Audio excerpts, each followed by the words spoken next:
I would like to begin this video by apologizing for the lack of a sophisticated backdrop like I had in my previous video. I am in the process of moving and have not been able to set up my new backdrop yet. That will be set up by the next time we have to have a discussion board. My topic for today's discussion board is the concept of the American Presbyterian Church and its influence on American Christian heritage.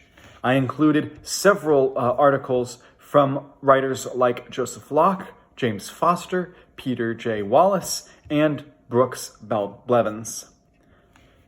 The American Presbyterian Church has been present in North America since the days of the colonies.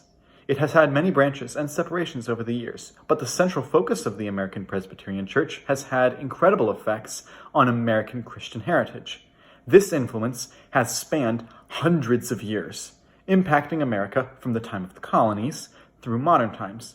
Several Presbyterian ministers, such as John Zubley, used their pulpit and their influence to help convince America to join the Revolutionary War.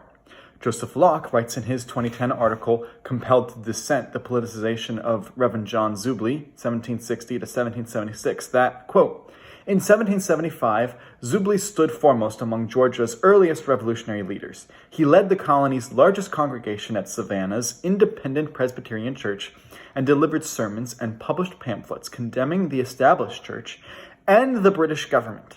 His tracts won him prominence and helped inject the rhetoric of liberty and constitutionality, the rhetoric of the revolution, into the state's discourse.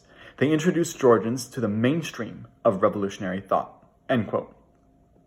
This shows the incredible influence that a single pastor could have, influencing not only his congregation, but encouraging the entire state of Georgia into getting into the Revolutionary War. But this influence was not just felt by Zubley, but was felt by many other members of the American Presbyterian Church.